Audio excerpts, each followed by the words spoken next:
ಬಾ ಸಂತೋಷ ಕುಳಿತುಕೊಳ್ಳಿರಿ ಹೇಳುವೆ ನಿಮಗ.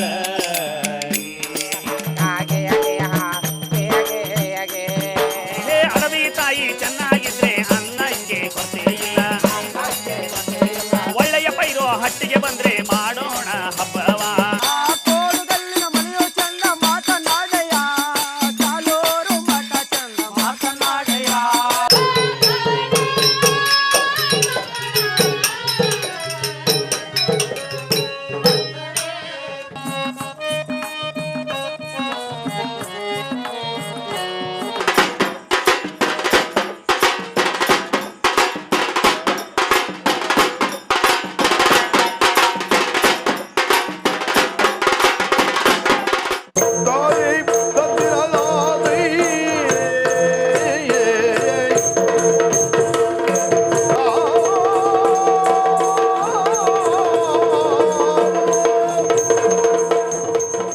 ನಮ್ಮ ಭಾರತ ಅನೇಕ ಜಾನಪದ ಮತ್ತು ಪ್ರದರ್ಶನ ಕಲಾ ಪ್ರಕಾರಗಳ ಶ್ರೀಮಂತ ನೆಲ.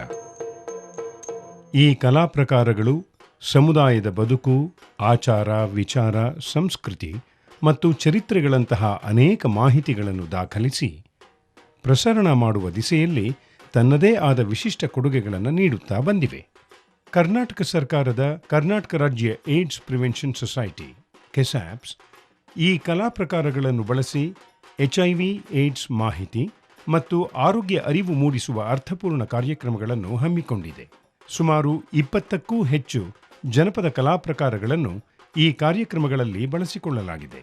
ಈ ಮೂಲಕ ರಾಜ್ಯಾದ್ಯಂತ ಅತ್ಯಂತ ತಳಮಟ್ಟದವರೆಗೂ ಮಾಹಿತಿಯನ್ನು ಪರಿಣಾಮಕಾರಿಯಾಗಿ ತಲುಪಿಸಲು ಸಾಧ್ಯವಾಗುತ್ತಿದೆ.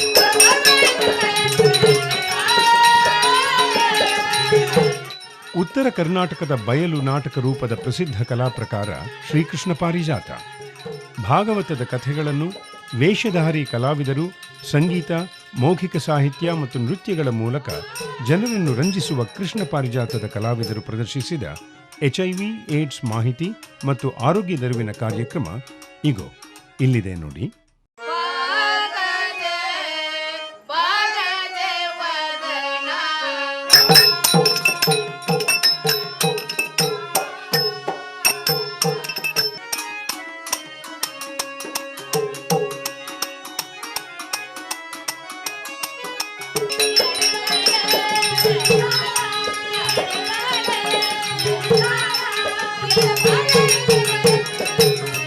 ಶ್ರೀಹರಿ ಕಲಾ ತಂಡ ಅಂದ್ರೆ ಕೃಷ್ಣ ಪಾರಿಜಾತ ಕಂಪನಿ, ಕರ್ನಾಟಕ ರಾಜ್ಯ ಏಡ್ಸ್ ಪ್ರಿವೆನ್ಷನ್ ಸೊಸೈಟಿ ಬೆಂಗಳೂರು ಇವರ ಸಂಯುಕ್ತ ಆಶ್ರಯದಲ್ಲಿ ಇವತ್ತು ನಾ ಕೃಷ್ಣ ಪಾರಿಜಾತ ಮಾಡ್ಲಿಕ್ಕೆ ಬಂದದಾಗ್ಯದ.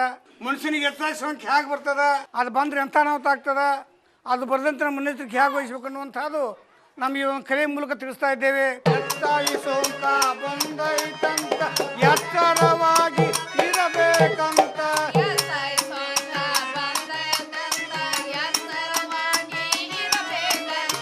ಹೆಚ್ಚಾಗಿ ಸೋಂಕು ಬರ್ತದೆ, ಎಚ್ಚರವಾಗಿರಿ.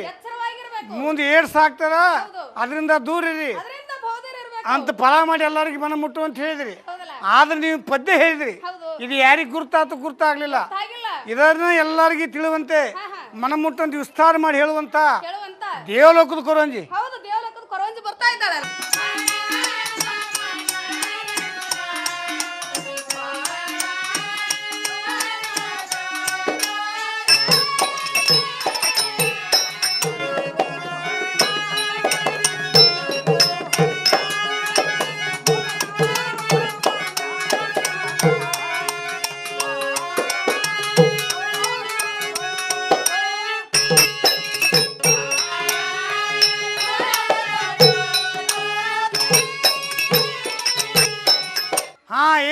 ತಾವು ಯಾರು?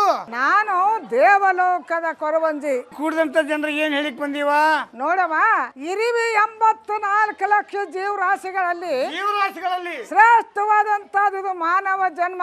ಮಾನವ ಜನ್ಮ ಅಂದ್ರ ಬಹಳ ಶ್ರೇಷ್ಠವಾದಂತದ್ದು. ಮನುಷ್ಯನಿಗೆ ರೋಗ ಅನ್ನುವಂತದ್ದು ಉತ್ಪತ್ತಿ ಆಗ್ಲಿಕ್ಕೆ ಇವತ್ ನೀ ಊರಿಗೆ ಯಾವ ರೋಗದ ಬದಲು ಹೇಳಿಕ್ ಬಂದಿರಿ?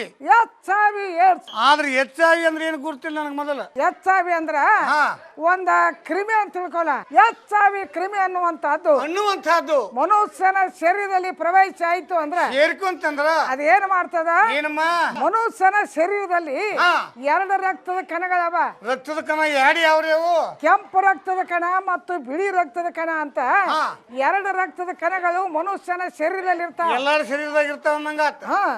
ಆ ಬಿಳಿ ರಕ್ತದ ಕಣದಲ್ಲಿ ಏನಿರ್ತದ? ಏನಮ್ಮ? ರೋಗ ನಿರೋಧಕ ಶಕ್ತಿ ಅನ್ನುವಂತದ್ದು ಆ ಬಿಳಿ ರಕ್ತದ ಕಣದಲ್ಲಿ ಇರ್ತದ. ಅಂದ್ರೆ ನಮ್ಮ ಶರೀರಕ್ಕೆ ಬರುವಂತ ರೋಗ ಹೊಡೆದೋಡಿಸುವ ಶಕ್ತಿ ಆ ಬಿಳಿ ರಕ್ತದ ಕಣದಲ್ಲಿ ಇರ್ತದ. ಅಂದ್ರೆ ಬಿಳಿ ರಕ್ತದ ಕಣ ಅಂದ್ರ ನಮ್ಮ ಶರೀರಕ್ಕೆ ಒಂದು ಭದ್ರವಾದ ಕೋಟ್ ಇದ್ದಂಗ.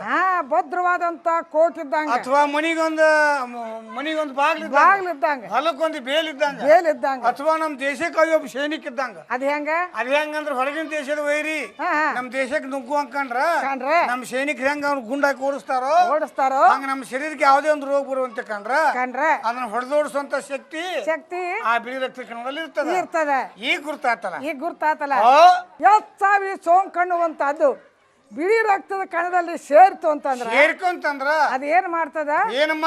ಬಿಳಿ ರಕ್ತದ ಕಣಗಳನ್ನ ನಾಶ ಮಾಡ್ತಾ ಬರ್ತದ. ಅದನ್ನೆಲ್ಲ ಹಾಳು ಮಾಡಿಬಿಡ್ತದ.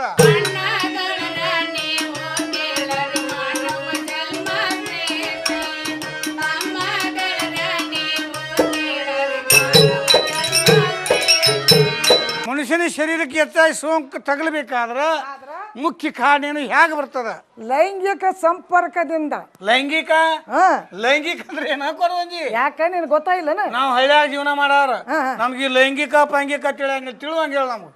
ಒಂದು ಹೆಣ್ಣು ಒಂದು ಗಂಡು ಶರೀರ ಸಂಪರ್ಕ ಮಾಡೋದಕ್ಕೆ ಲೈಂಗಿಕ ಅಂತಾರೆ. ಪರ ಪುರುಷರು ಪರ ಸ್ತ್ರೀಯರನ್ನಾಗಲಿ ಪರ ಸ್ತ್ರೀಯರು ಪರ ಪುರುಷರನ್ನಾಗಲಿ ಲೈಂಗಿಕ ಸಂಪರ್ಕ ಮಾಡಿದ್ರ ಹೆಚ್ಚಾಗಿ ಸೋಂಕು ಆಗ್ತದ ಅಂತ ಹೇಳಕತ್ತೀನ. ಪರಿಚಯ ಇಲ್ಲದಂತ ಹೆಣ್ಣು ಮಗಳ ಸರಿ ಸಂಪರ್ಕ ಮಾಡಿದಾಗ ಗಂಡು ಮಗ ಮಾಡಿದಾಗ ಆಕಿಯಲ್ಲಿ ಹೆಚ್ಚಾಗಿ ಸೋಂಕು ಇತ್ತು ಅಂದ್ರೆ ಈ ಗಂಡು ಮಗನಿಗೆ ಆಗ್ತದ ಇಲ್ಲ? ಎಂಥ ಮಾತ್ರಿ ಅಲ್ಲ, ಹೆಚ್ಚಾಗಿ ಸೋಂಕಿದ್ದ ಹೆಣ್ಣು ಮಗಳ ಶರೀರ ಸಂಪರ್ಕ ಮಾಡಿದ್ರ ಆಟೋಮೆಟಿಕ್ ಆ ಗಂಡು ಮಗನಿಗೆ ಬಂದೇ ಬರ್ತದ. ಅವನಿಗೆ ಬರ್ತದ. ಅದಷ್ಟ ಬಿಡುದಿಲ್ಲ. ಅದ ಮತ್ತೇನ್ರಿ? ಮನೆಯಲ್ಲಿ ತನ್ನ ಹೆಂಡತಿಗೆ ಆಗ್ತದೆ. ಓಹೋ, ಇದು ಖರೇನ. ಯಾಕಂದ್ರ ಪುಣ್ಯಾತ್ಮ ಹೆಚ್ಚಾಗಿ ಸೋಂಕಿತ ಹೆಣ್ಣು ಮಗಳ ಶರೀರ ಸಂಪರ್ಕ ಮಾಡಿ ಸುಮ್ ಕೂಡ್ರಾವಲ್ಲ. ಇಲ್ಲ ಹೆಚ್ಚಾಗಿ ಸೋಂಕಿತ ಹೆಣ್ಣು ಮಗಳ ಶರೀರ ಸಂಪರ್ಕ ಮಾಡಿ ಮೊದ್ಲು ಹೆಚ್ಚಾಗಿ ಸೋಂಕು ತಗೋತಾನ. ಆಮೇಲೆ ಮನಿಗೆ ಬಂದು ಹೆಂಡತಿ ಸಂಪರ್ಕ ಮಾಡಿ ಅದು ಹೆಚ್ಚಾಗಿ ಸೋಂಕ ಹೆಂಡತಿಗೆ ಹಚ್ತಾನ.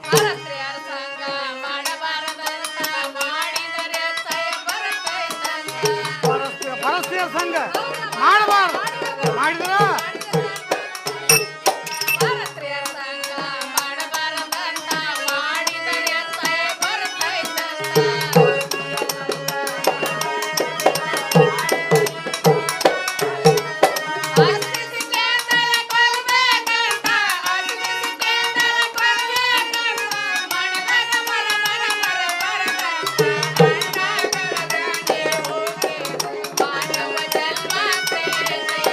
ಹೆಂಡತಿ ಮನ್ಯಾಗ ಎಂತಾಕಿರ್ತಾಳ? ಮಾನ್ಯ ಪತಿವ್ರತ ಸ್ತ್ರೀ ಆಗಿರ್ತಾಳ. ಒಳ್ಳೆ ಹೆಣ್ಣು ಮಗಳು. ಆಕಿಗೆ ಏನು ಗೊತ್ತಿರುದಿಲ್ಲ. ನಿರಪರಾಧಿ ಆಕಿ. ಅಂತಾಕಿಗೆ ಅದ ಆಗ್ತದ. ಅಂತಾಕಿಗೆ ಹೆಚ್ಚಾಗಿ ಸೋಂಕು ಹಚ್ತಾನ. ಅದಷ್ಟ ಬಿಡುದಿಲ್ಲ. ಮತ್ತೇನಾಗ್ತದಮ್ಮ? ಆಕಿ ಗರ್ಭಿಣಿಯಾಗಿ ಆತನ ಹೆಂಡತಿ ಗರ್ಭಿಣಿಯಾಗಿ ಆಕಿ ಹೊಟ್ಟಿಲೆ ಹುಟ್ಟುವಂತ ಕೂಸಿಗಾದ್ರೂ ಆಗ್ತಿತ್ತು. ಅವ್ರಿಗೆ ಆಗ್ತಿತ್ತು. ಆದ್ರ ನಮ್ಮ ಆರೋಗ್ಯ ಇಲಾಖೆಯವರು ತಾಯಿಗೆ ಹೆಚ್ಚಾಗಿ ಸೋಂಕಿದ್ರು ಕೂಡ ಆ ಕೂಸಿಗೆ ಬರದಂತೆ ಔಷಧ ಗುಳಿಗೆ ತೆಗೆದಾರ. ಅದು ಹೇಗೆ ಈ ಬರದಂತೆ ಮಾಡಿದ್ದು? ಹೆಚ್ಚಾಗಿ ಸೋಂಕಿತಿದ್ದಂತ ಹೆಣ್ಣು ಮಗಳು ಗರ್ಭವತಿ ಆಗಿದ್ಲು ಅಂದ್ರೆ ಗರ್ಭಿಣಿ ಆದ ಕೂಡಲೇ ಆಕೆ ಏನ್ ಮಾಡ್ಬೇಕು? ಏನಮ್ಮ? ಸರ್ಕಾರಿ ಆಸ್ಪತ್ರೆಗೆ ಹೋಗಿ ಆಕೆ ಹೆಸರು ನೋಂದು ಮಾಡ್ಬೇಕು. ಆಶಾ ಕಾರ್ಯಕರ್ತರ ಸಹಾಯದಿಂದ ಸರ್ಕಾರಿ ಆಸ್ಪತ್ರೆಗೆ ಹೋಗಿ ಹೆಸರು ನೋಂದಾಯಿಸಿ ಬರ್ಬೇಕು.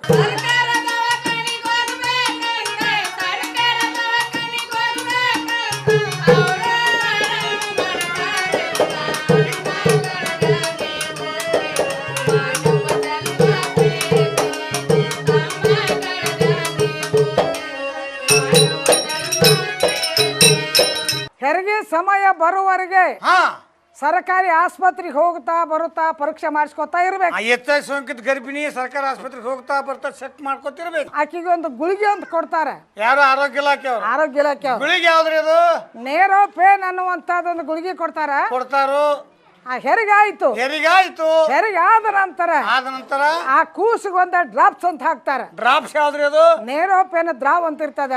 ನಮ್ ಪೊಲೀಸ್ ಬೋಲ್ ಹನಿ ಹಾಕ್ತಾರಲ್ಲ ಹಂಗ ಅದೊಂದು ಡ್ರಾವ್ ಕೊಡ್ತಾರ. ಡ್ರಾಪ್ಸ್ ಅಂತ ಹಾಕಿದ್ರ ಆಯ್ತು ತಾಯಿಗಿದ್ದಂತ ಎಚ್ಐ ಸೋಂಕ ಆ ಕೂಸಿಗೆ ಆಗಂಗಿಲ್ಲ ಅಂತ ಹೇಳ್ತಾರ. ಓಹೋ ಅಂತೂ ನಮ್ಮ ಆರೋಗ್ಯ ಇಲಾಖೆ ಪ್ರಯತ್ನ ಮಾಡಿ ತಾಯಿ ತಂದೆ ಎಚ್ಐ ಸೋಂಕಿತರಾದ್ರೂ ಕೂಡ ಅವ್ರಿಗೆ ಹುಟ್ಟುವಂತ ಕೂಸಿನ ಮಾತ್ರ ಅದನ್ನ ಪಾರ್ ಮಾಡ್ತಾರ. ನಮ್ಮ ಅಣ್ಣ ತಮ್ಮಂದ್ರು ತಪ್ಪು ಮಾಡ್ತಾರಮ್ಮಿ. ತಪ್ಪು ಮಾಡಿದಾಗ ಇಂಗಟರು ಆಗ್ತದ. ನಾನು ಹೋಗ್ಬಾರ್ದ ಜಾಗಕ್ಕೆ ಹೋಗಿದ್ದೆ ಆಗ್ಬಾರ್ದಾಗ್ಯದ ಇಂತ ತಪ್ಪು ಮಾಡಿದಾಗ ಎಚ್ಐ ಸೋಂಕು ಆಗ್ತದ ನಮ್ಮ ಆರೋಗ್ಯ ಇಲಾಖೆಯವ್ರು ಹೇಳ್ತಾರ. ಮತ್ ನಾನು ನಿನ್ನೆ ತಪ್ಪು ಮಾಡಿದೆ ನನಗೂ ಎಚ್ಐ ಸೋಂಕು ಆಗ್ಯದ ಅಂತ ಮನಸ್ಸಿನ ಸಂಶಯ ಮಾಡ್ಕೊಂಡಿರ್ತಾನ. ಅಂತ ಸಂಶಯ ಉಳ್ಳವರು ಯಾರಿಗೆ ಹೋಗಿ ಭೇಟಿ ಆಗ್ಬೇಕು? ಅವ್ರು ಸರ್ಕಾರಿ ಆಸ್ಪತ್ರೆಗೆ ಹೋಗ್ಬೇಕು. ಅವ್ರು ಸರ್ಕಾರಿ ಆಸ್ಪತ್ರೆಗೆ ಹೋಗ್ಬೇಕು. ಹೋದಾಗ ಅವ್ರ ರಕ್ತ ಪರೀಕ್ಷೆ ಮಾಡ್ತಾರ. ರಕ್ತ ಪರೀಕ್ಷೆ ಮಾಡಿ ಆಗ್ಲಿಲ್ಲ ಬಾಳ್ ಚಲೋ ಆಗಿತ್ತು ಅಂತಂದ್ರ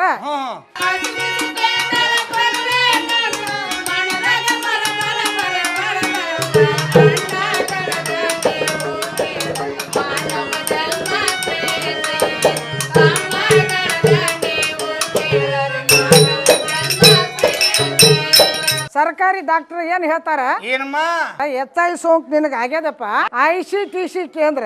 ICTC ಅಂದ್ರೆ ಏನಮ್ಮ? ಅಲ್ಲೇ ಸರ್ಕಾರಿ ಆಸ್ಪತ್ರೆಯಲ್ಲೇ ಇರ್ತದ ಅದು. ICTC ಕೇಂದ್ರ ಅಂದ್ರ ಸಂಪ್ರೇರಿತ ಆಪ್ತ ಸಮಾಲೋಚನಾ ಪರೀಕ್ಷೆ ಕೇಂದ್ರ. ಅಲ್ಲೇ ಆಪ್ತ ಸಮಾಲೋಚಕರಂತ ಇರ್ತಾರ. ಅವ್ರ ಕೌನ್ಸಿಲರ್ ಅಂತಾರ. ಅವ್ರು ಇರ್ತಾರ. ಅವರು ಗುಪ್ತ ಸಮಾಲೋಚನೆ ಮಾಡ್ತಾರ. ಮಾಡಿ ಅವ್ರು ಹೇಳ್ತಾರ ಇಲ್ಲಿ ART ಕೇಂದ್ರ ಅಂತದ. ART ಗುಳಿಗೆ ಅಂತ ಸಿಗ್ತಾವ. ಆ ART ಗುಳಿಗೆ ತಗೊಂತ ಡಾಕ್ಟರ್ ಸಾಹೇಬ್ರು ಹೇಗೆ ಹೇಳಿರ್ತಾರೋ ಆ ಪ್ರಕಾರ ಅವ್ರ ಗುಳಿಗೆ ತಗೊಂತ ಪೌಷ್ಟಿಕ ಆಹಾರ ಊಟ ಮಾಡ್ಕೊತ ಹೋದಾದ್ರೆ ಬಾಳ ಆರಾಮ್ ಇರ್ತಾರ. ಅವ್ರು ನನಗೆ ಎಚ್ಐ ಸೋಂಕು ಆತು ನನಗೆ ದೌಡ್ ಮರಣ ಬರ್ತದೆ ಅಂತೇಳಿ ಅಂಜಿ ದೌಡ್ ಸಾಯ್ಬಾರ್ದು. ಸಾಯ್ಲಿಕ್ಕೆ ಹೇಳಿಂತಿ ಆ ಗುಳಿಗೆ ತಗೋತ ಪೌಷ್ಟಿಕಾರ ಊಟ ಮಾಡ್ತೋತ ಅವ್ರಿಗೆ ಭವಿಷ್ಯದ ಸಾಕಷ್ಟು ದಿನ ಬದುಕಬಹುದು. ಈ ಗುಪ್ತ ರೋಗದಿಂದ ಉಲ್ಬಣ ಆಗಿ ಎಚ್ಐ ಸೋಂಕು ಆಗ್ತದೆ ಅಂತ ಹೇಳ್ತಾರಲ್ಲ. ಗುಪ್ತ ರೋಗ ಅಂದ್ರ ಹೆಣ್ಮಕ್ಳಿಗೆ ಆಗ್ಲಿ ಗಂಡ ಮಕ್ಕಳಿಗೆ ಆಗ್ಲಿ ಗುಪ್ತವಾದಂತ ಜಾಗದಲ್ಲಿ ಗಾಯಿ ಬಾಕಿ ಆಗಿದ್ದು ಅಂತಂದ್ರೆ ತಕ್ಷಣ ಸರ್ಕಾರಿ ದವಾಖಾನಿಗೆ ತೋರಿಸ್ಬೇಕು. ಗುಪ್ತ ರೋಗ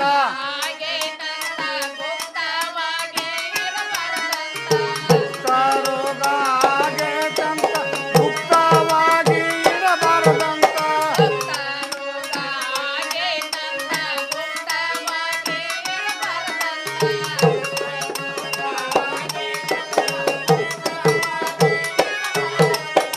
ಅದ್ರಾಗ ನಮ್ಮ ಹೆಣ್ಣು ಮಕ್ಕಳಂತೂ ನಾಚಿಕೆ ಸ್ವಭಾವ. ಹೌದು, ಅದ್ರ ಸಲುವಾಗಿ ಅಲ್ಲಿ ಹೋಗ್ಬಾರ್ದು. ಹೋಗ್ಬೇಕು. ಹೋಗಿ ಅಂದ್ರ ಲೇಡಿ ಡಾಕ್ಟರ್ ಅಂತ ಇರ್ತಾರಲ್ಲ ಅವ್ರಿಗೆ ಹೇಳ್ಬೇಕು.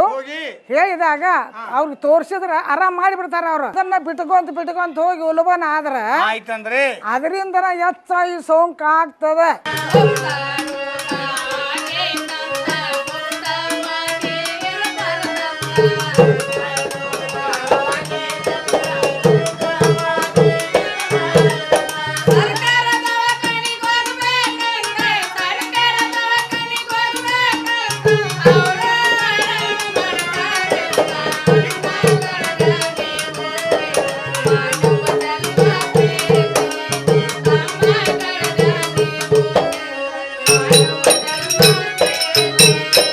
ಮನುಷ್ಯನಿಗೆ ಎಚ್ಐ ಸೋಂಕು ತಗಲಬೇಕಾದ್ರ ಮುಖ್ಯ ಕಾರಣ ಏನು? ಅದು ಎಚ್ಐ ಸೋಂಕು ಬರ್ಲಿಕ್ಕೆ ಮಾರ್ಗಗಳು ಯಾವ? 4 ಮಾರ್ಗ. ಪ್ರಾಮುಖ್ಯವಾಗಿ 4 ಮಾರ್ಗ. ಅವು ಯಾವ್ರಿವ? ಅಸುರಕ್ಷಿತ ಲೈಂಗಿಕ ಸಂಪರ್ಕದಿಂದ, ಇದು 1. ಅಸುರಕ್ಷಿತ ಸೂಜಿ ಸಿರಂಜೆಯಿಂದ, 2. ಅಸುರಕ್ಷಿತ ರಕ್ತ ಪಡೆಯೋದ್ರಿಂದ, 3. ತಾಯಿಯಿಂದ ಮಗುವಿಗೆ ಎಚ್ಐ ಸೋಂಕಿತ ತಾಯಿಗೆ ಹುಟ್ಟುವಂತ ಕೂಸಿಗೆ. ಇವು ಪ್ರಾಮುಖ್ಯವಾಗಿ 4 ಕಾರಣ. ನಮ್ಮ ಹದಿಹರಿಯದ ಯುವಕರಿಗೆ ಅಂದ್ರೆ ನಮ್ಮ ತರುಣರ ಜಾಣರಾಗಬೇಕು. ಆಗ್ಬೇಕಲ್ಲ. 18 ವರ್ಷದಿಂದ 35 ವರ್ಷದೊಳಗಿನ ತರುಣರಿಗೆ ಬರ್ತದಂತ ನಮ್ಮ ಆರೋಗ್ಯ ಇಲಾಖೆ ಅವ್ರು ಹೇಳ್ತಾರೆ. ಯುವಕರ ಜಾಣರಾಗಬೇಕಾದ್ರಾಗ ಹೇಗಿರ್ಬೇಕಂತೀರಿ? ಲಗ್ನ ಆಗುವವರೆಗೆ ಬ್ರಹ್ಮಚಾರಿ ವ್ರತ ಪಾಲಿಸಬೇಕು. ಹೌದು. ಲಗ್ನ ಆದ ನಂತರ ಏಕ ಪತ್ನಿ ವ್ರತ ಪಾಲಿಸಬೇಕು.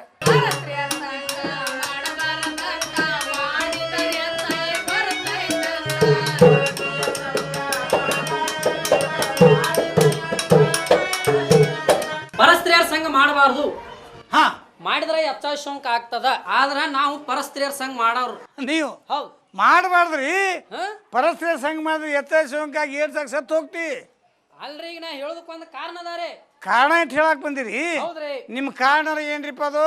ನೋಡ್ರಿ ನಾವು ದುಡ್ಯಾಕ ಅಂತೇಳಿ ಕೊಲ್ಲಾಪುರ ರತ್ನಗಿರಿ ಹೋಗಿರ್ತವ್ರಿ. ನೀವು ಬಡ ಕಂಪನಿ ಹಾ. ಕೂಲಿಕಾರ. ಕೂಲಿಕಾರ. ಹಾ ಹೋಗ್ತಿರ್ಲ. ಅಲ್ಲಿ ಹೋದಲ್ಲೇ ವರ್ಷ 6 ತಿಂಗಳು ಇರ್ಬೇಕಾಗ್ತದ. ಖರೆ ಅಲ್ರಿ? ಹೌದಲ್ರಿ? ಹೌದು. ಅಲ್ಲಿ ವರ್ಷ 6 ತಿಂಗಳು ಇರ್ಬೇಕಾದಾಗ ಇದ್ದಾಗ ಹೆಂಡತಿ ಇಲ್ಲಿ ಊರಾಗಿರ್ತಾಳ್ರಿ. ಹೆಂಡತಿ ಊರಾಗಿರ್ತಾಳ. ನಾವು ಒಬ್ಬರ ಕೊಲ್ಲಾಪುರದಾಗ ಇರ್ತವ್ರಿ. ಕೊಲ್ಲಾಪುರಕ್ಕೆ ಇರ್ತೀರಿ. ಹೌದಲ್ರಿ? ಆವಾಗ ಅಕಸ್ಮಾತ್ ಪರಸ್ತ್ರೀಯರ ಸಂಘ ಮಾಡುವಂತ ಸಂದರ್ಭ ಒದಗಿ ಬಂತಂದ್ರ ಒದಗಿ ಬಂದಾಗ ಅದಕ್ಕೆ ನಾವ್ ಏನ್ ಮಾಡಬೇಕು? ಮೊದಲೇ ಮಾತು ಪರಸ್ತ್ರೀಯರ ಸಂಘ ಬಹುಸಂಗಾತಿ ವ್ಯವಹಾರ ಮಾಡಬಾರ್ದು. ಮತ್ತೆ ಬಹುಸಂಗಾತಿ ವ್ಯವಹಾರ ಮಾಡುವಂತ ಪರಿಸ್ಥಿತಿ ಒದಗಿ ಬಂದಾಗ ನೀ ಕಡ್ಡಾಯವಾಗಿ ಕಾಂಡಮ್ ಬಳಸಬೇಕು. ಕಾಂಡಮ್ ಅಂದ್ರೆ ಗೊತ್ತಾಗ್ಲಿಲ್ಲ, ನಿರೋಧ ಬಳಸಬೇಕು. ಓಹೋ, ನಿರೋಧ ಬಳಸಬೇಕ್ರಿ. ಬಳಸಿದ್ರ ನಿನಗೆ ಹೆಚ್ಚಾಗಿ ಭೀತಿ ಇಲ್ಲ. ಹೌದ್ರಿ, ನಿರೋಧ ಬಳಸಬೇಕಂತ ನೀವ್ ಹೇಳ್ತಾರಿ. ನಿರೋಧ ಎಲ್ಲಿ ಸಿಗ್ತಾವ್ರ? ಪ್ರತಿಯೊಂದು ಪ್ರಾಥಮಿಕ ಆರೋಗ್ಯ ಕೇಂದ್ರದಾಗ ಸಿಗ್ತಾವ. ಅಂದ್ರ ಆರೋಗ್ಯ ಇಲಾಖೆದಲ್ಲಿ ಸಿಗ್ತಾವ್ರಿ. ಹೌದ್ರಿ, ಅವ್ನ ಹೋಗಿ ಕೇಳಿ ಇಸ್ಕೊಂಡ್ ಬರೋದ್ ಹೇಗ್ರಿ ನಾವು? ಯಾಕೆ ಇಸ್ಕೊಂಡ್ ಬರ್ಲಿಕ್ಕೆ ಏನಾಗ್ತದ ನಿನಗೆ? ನಾವ್ 3 ಮಂದಿ ತೋರ್ಸಾಕಂದ್ ಬಂದಿರ್ತಾರು. ಅವ್ರ ಮುಂದೆ ನಿರೋಧ ಕೊಡ್ರಿ ಅಂತ ಕೇಳಿದ್ರ ಅಸಹ್ಯ ಆಗ್ತದ. ಈ ನಿರೋಧ ಯಾರನ್ನು ಕೇಳೋ ಅವಶ್ಯಕತೆನೇ ಇಲ್ಲ. ಸೀದಾ ಸರ್ಕಾರ ದವಾಖಾನೆಗೆ ಹೋಗು. ಏನ್ ಮೆಟ್ಲ ಹತ್ತಿಯಲ್ಲ, ಇದ್ರಿಗೆ ಒಂದು ಬಾಕ್ಸ್ ಇಟ್ಟಿರ್ತಾರ. ಅದ್ರ ಮ್ಯಾಗ ನಿರೋಧ ಅಂತ ಬರದೇ ಇರ್ತಾರ.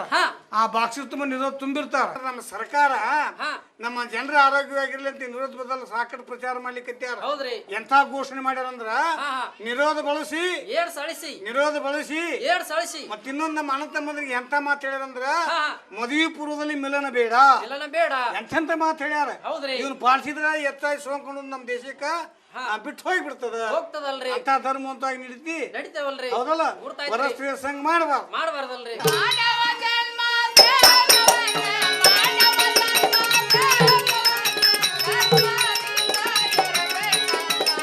ಈ ಕಲಾ ಪ್ರದರ್ಶನಗಳ ಉದ್ದೇಶ HIV ಏಡ್ಸ್ ಸೋಂಕಿತ ವ್ಯಕ್ತಿಗಳನ್ನು ಕಳಂಕ ಮತ್ತು ತಾರತಮ್ಯದ ಸಾಮಾಜಿಕ ಪಿಡುಗಿನಿಂದ ಬಿಡುಗಡೆ ಮಾಡುವುದು ಮತ್ತು HIV ಏಡ್ಸ್ ಸೋಂಕನ್ನು ಸೊನ್ನೆಗೆ ತರುವುದು. ಈ ದಿಸೆಯಲ್ಲಿ ನಾವೆಲ್ಲರೂ ಕ್ರಿಯಾಶೀಲರಾದಾಗ ಮಾತ್ರ ಈ ಕಲಾವಿದರ ಹಂಬಲಕ್ಕೆ ನಿಜವಾದ ಅರ್ಥ ಸಿಕ್ಕಂತಾಗುತ್ತದೆ.